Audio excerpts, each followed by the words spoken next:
ان الذین کفروا، جن لوگوں نے کفر کیا، لن تغنی عنہم اموالہم، ان کے اموال ان کے کام نہیں آئیں گے قیامت میں۔ وہ یہ چاہیں کہ مال دے کے، پیسے دے کے خدا کے عذاب سے چھٹ جائیں، یہ نہیں ہوگا۔ ولا، اور نہ ہی اولادہم، ان کی اولاد ان کے کام آئے گی۔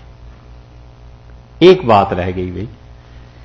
وہ یہ کہنی تھی، اس آیت کی تفسیر میں تو نہیں ہے، لیکن یہ جو آگے 10 راتیں آ رہی ہیں نا،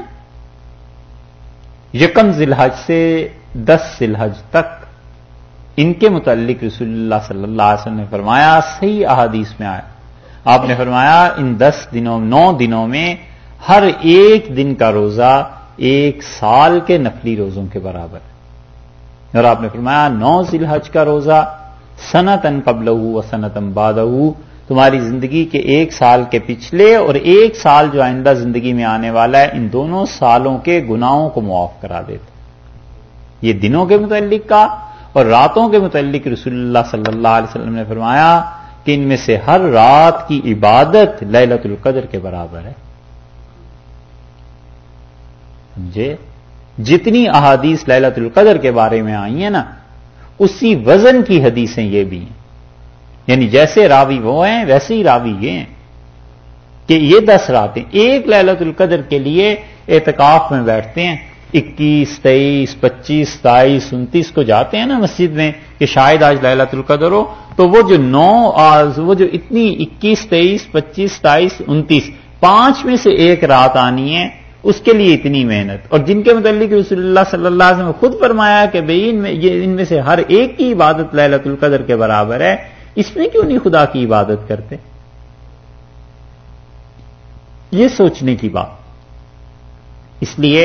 یہ جو تھوڑا سا شیڈول تو خیر چینج کر لیں گے انشاءاللہ، کل تو اب تک کا تو آخری بیان ہوگا، پھر اس کے بعد 9 سے جو شروع کریں گے تو کوشش یہی ہے کہ 11 سے پہلے پورا کر لیں گے، لیکن ذی الحج جب شروع ہو جائے گا تو اس میں خیال ہے 1 گھنٹہ ہم اس چیز کو بڑھا دیں گے 10 دن کے لیے، تاکہ اللہ کے ہاں وہ بھی عبادت میں شمار ہو جائے۔ اللہ نے کہا وہ رات گئے تک خدا کی کتاب کو پڑھتے ہیں، تو ممکن ہے اللہ تعالیٰ یہی قبول کر لے کہ 1 گھنٹہ اس میں بڑھا دیں گے۔ پہلے تو رکھ لیں گے 11 سے پہلے، اور پھر جب وہ راتیں آئیں گی تو پھر 11 کے بعد بھی 11 سے 12 سمجھ لیجئے 1 گھنٹہ اس میں بڑھا لیں گے۔ اللہ تعالیٰ نے فرمایا جن لوگوں نے کفر کیا، لن تغنی عنہم اموالہم، ان کی مال ان کے قطعاً کام نہیں آئیں گے، ایک ولا اولادہم، اور نہ ان کی اولاد کام آئے گی۔ یہ جو تصور ہے سارے مشرکین میں تھا کہ اولاد کام آ جائے گی، اسی لیے یہودیوں میں بھی تھا، حتیٰ کہ ہندوستان میں ہندوؤں میں بھی تھا۔ پتر سمجھتے ہیں بیٹا نا، یہ کہاں سے نکلا ہے لفظ؟ سنسکرت کا ہے نا۔ پت اصل میں کہتے ہیں دوزخ کو، جہنم کو، اور پتر کا مطلب جو دوزخ سے چھڑا لے، جو جہنم سے نکال لے گا۔ اللہ نے کہا بلا اولادہم، کوئی اولاد کام نہیں آئے گی، کہاں سے جہنم سے نکال لے گا؟ من اللہ شیئا، اللہ کے مقابلے میں ذرہ برابر کام نہیں آئیں گی، زیادہ کام آنا تو چھوڑو، ذرہ برابر بھی۔ وَأُولَئِكَ أَصْحَابُ النَّارِ، اور یہ کیا ہیں؟ جہنم میں جلنے والے ہیں، ہم فیہا خالدون، اللہ کے ہاں یہ جہنم میں جب پہنچیں گے تو ہمیشہ ہمیشہ اس میں رہیں گے۔ اس میں یہ جو فرمایا نا وَأُولَئِكَ أَصْحَابُ النَّارِ، اور یہی ہیں جہنم والے، اس کا مطلب ہے جہنم کافروں کے لیے ہے، ایمان والوں کے لیے نہیں۔ اصل میں تو ان کے لیے ہی بنائی گئی ہے سزا کے طور پہ، اور مسلمان جتنا بھی گناہ گار ہو اس کی صفائی کے لیے ہے، اور اس کے بعد اس کی نجات ہو جائے گی۔ مثل ما ينفقون فی هذه الحیات الدنیا، اور لوگوں مثال تمہیں دیں جو کچھ کے خرچ کرتے ہیں اس دنیا کی زندگی میں، ما ينفقون، جو کچھ کے، یہ جو ما ہے نا لفظ کئی جگہ پہ نفی کے لیے آتا ہے اور کئی جگہ پہ آتا ہے ایوری تھنگ، جو کچھ کے، تمام چیزیں۔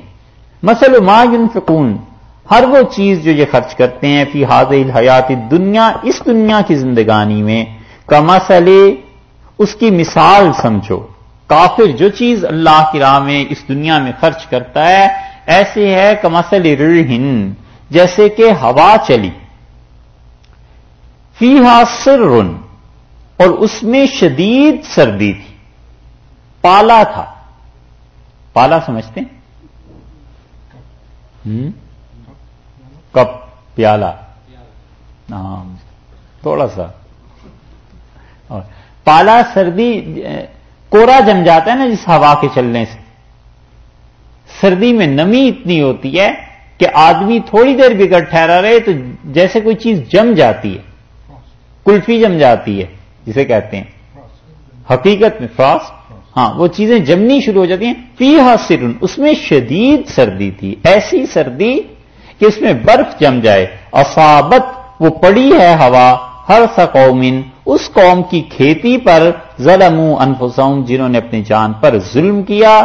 فاہلکتہ, اور اس ہوا نے ہلاک کر دیا اس کھیتی کو. جو لوگ اللہ کی راہ میں خرچ کرتے ہیں اور ہوتے ہیں وہ کافر, اس دنیا کی زندگی میں خرچ کرتے ہیں, اللہ نے فرمایا ہے وہ ایسے ہے جیسے کسی انسان نے کھیتی لگا لی, اور کھیتی لگانے کے بعد ہوا جو چلی تو ہوا سے اس کھیتی کو فائدہ پہنچنا چاہیے تھا,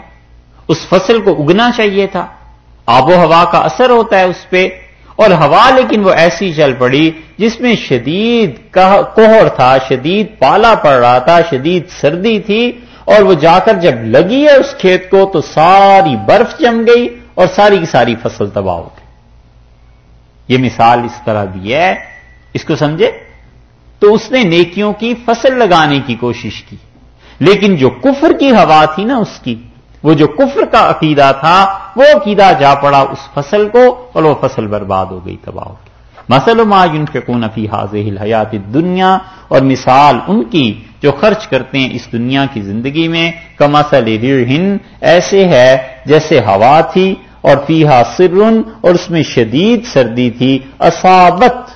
وہ سردی مار گئی, وہ ہوا مار گئی کس کو, حرث قوم, ان لوگوں کی کھیتی کو جن لوگوں نے ظلموا انفسہم, اپنے حق میں برا کیا تھا, کفر کیا تھا نا, فاہلکتہ, سو اس ہوا نے, اس سردی نے ان کی فصل کو اجاڑ کے رکھ دیا. وما ظلمہم اللہ, اور لوگوں اللہ نے ان پہ ظلم نہیں کیا, ولکن انفسہم یظلمون, وہ لوگ اپنی جان پر ظلم کرتے تھے. جو مال خرچ کیا اللہ تعالی کی رضا اور خوشی پہ خرچ نہیں کیا,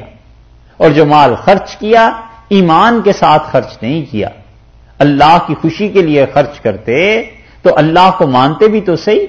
اگر خدا کو مانتے ہی نہیں یا خدا کو مانتے ہیں لیکن شرک بھی کرتے ہیں, دونوں صورتوں میں ان کی مال برباد ہو گئے. اللہ نے ظلم نہیں کیا, اللہ نے تو کہا تھا کہ ہمیں مان کر پھر خرچ کرنا ہے, بغیر مانے ایسی چیزیں ہو گئیں تو انہوں نے اپنی جان کو ہلاک